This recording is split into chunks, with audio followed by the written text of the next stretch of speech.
our spring, as a program. I mean, it was so fun, and it really started today. You saw today at the start of our day as a program with the breakfast with the players' families, and getting to meet those guys. There's a lot of new coaches on staff, like myself.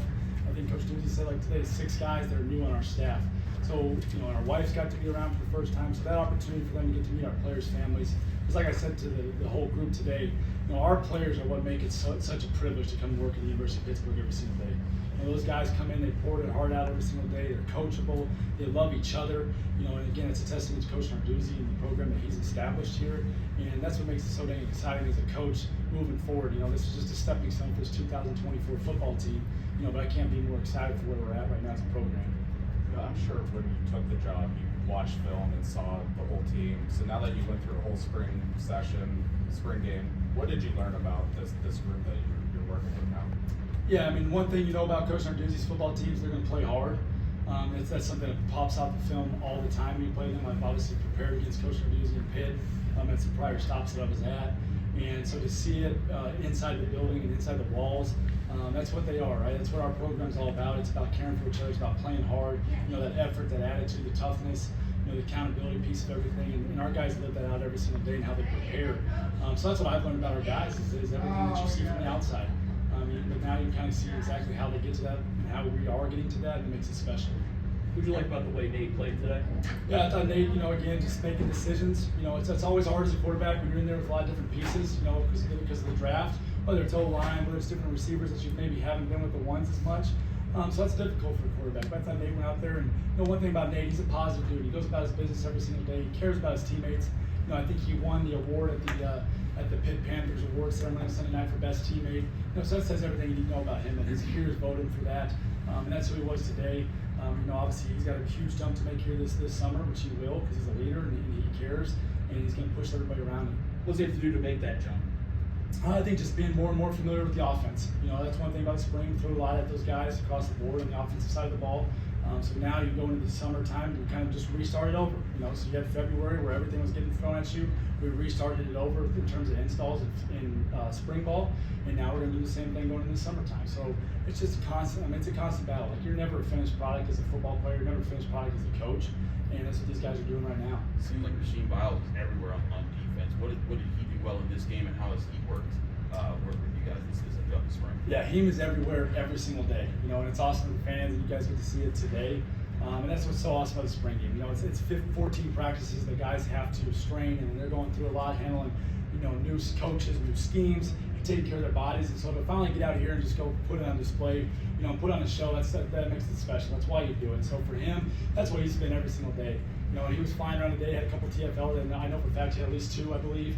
You're the stats wizard, so but he definitely had 2 there, and that's who he is. And I know we're really excited on the defense side of the ball about him, and I'm excited about him on ST. He's going to be a menace for us in a lot of different phases. What are your thoughts on Sam and Ben being able to keep it through that win? Yeah, it's unbelievable, right? I mean, it's hard as a specialist, and I think there's no secret that this stadium's a tough stadium to kick in. But man, awesome for Sammy Carpenter, the first off going out there. He's the first one and a long one, and shout out to Danny Orrock over there, the specialist coordinator for the gold team. Saying that Sammy's going to make it. He went out there in great contact. That's what preaches those guys. It's all about contact in those conditions because they're really talented.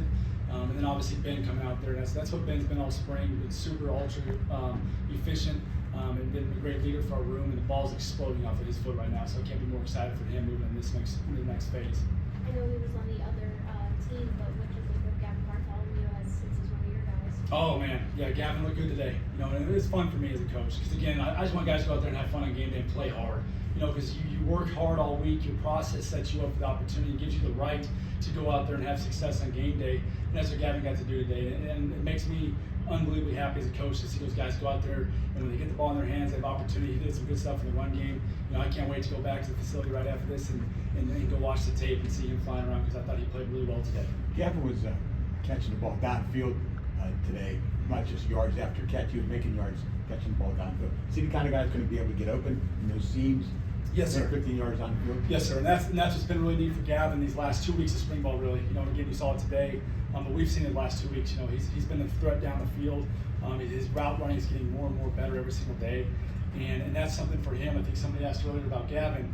For Gavin moving forward, that's the next phase for him is to continue to improve as a route runner within our offense. Because there is so much freedom within our offense to sit routes down and change your routes based on the coverage and leverage of defenses.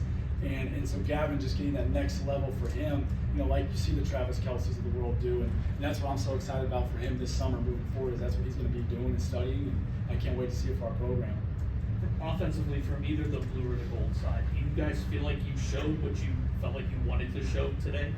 Absolutely. I think we showed that we took care of the ball fairly well, and that's been a major emphasis from Coach Narduzzi. I think he showed us that in the team meeting the other day. Over his 10 years here, it's like an 87% win percentage when we win the turnover battle as a football team. So that's been a huge emphasis for us as a program. And I thought today offensively we did a good job with that. Obviously, Javon McIntyre had the one interception that led to our field goal there right before half. We got a 4th and short that we did a great job recreating the line of scrimmage there, and then we banged through the field goal. But I thought, as offense, that's number one always, is taking care of the football, which we did. And I just thought our running backs too, running hard behind their pads, finishing runs. Dez, Derek Davis on my side, did a good job with a couple carries that he had. So a good day across the board. Care to walk us through the trash can story? I would love to. I would love to clear the air on that one. So it was. So I was getting the blue team hyped up on a Thursday, I guess it was, and that's the thing. Like, you guys probably know about me if you've been around. Like, I love being in that building every single day. I love coming to work, and the passion just pours out. And I was just getting fired up. I gave him a little quote about Sun Tzu. So more than 3/4 of our guys didn't know who that was, which is crazy.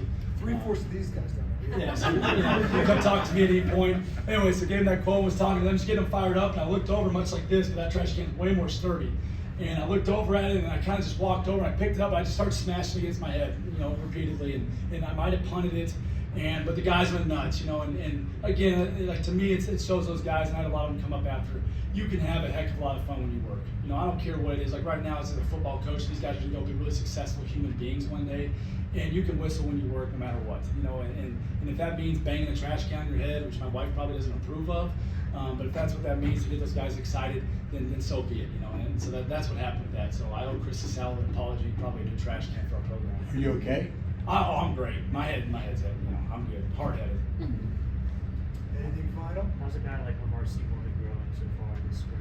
Yeah, he's made a big jump these last 2 weeks as well. And he's somebody that he's a quieter guy, but the best thing that Lamar offers, and obviously he had one today, he had a long catch for a touchdown today on a contested ball, and that's what Lamar's biggest strength is he's a great route runner. His finish, his catches though, like, he is not afraid across the middle. He's got good ball skills. He's got good body control, going up and making those contested catches. So I think for him the next step's probably going to be just learning the offense that much more, and getting that much more familiarity with Nate Darnell and Eli and those guys. And but he's obviously making some good strides and should have a big summer. Any other younger players that are catching your eye? Okay.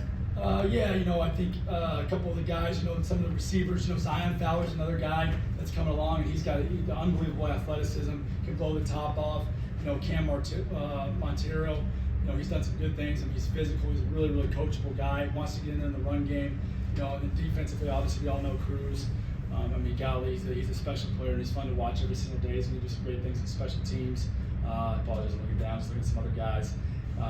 Maynard's another guy, Nigel Maynard. He's been somebody that's really shown up. Braylon Lovelace as well at the linebacker position.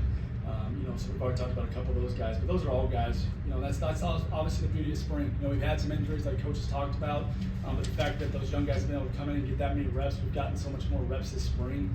So that makes it special for those guys, because those are the guys that you're going to be relying on later in the season, and especially in special teams. Good. Coach, thank you.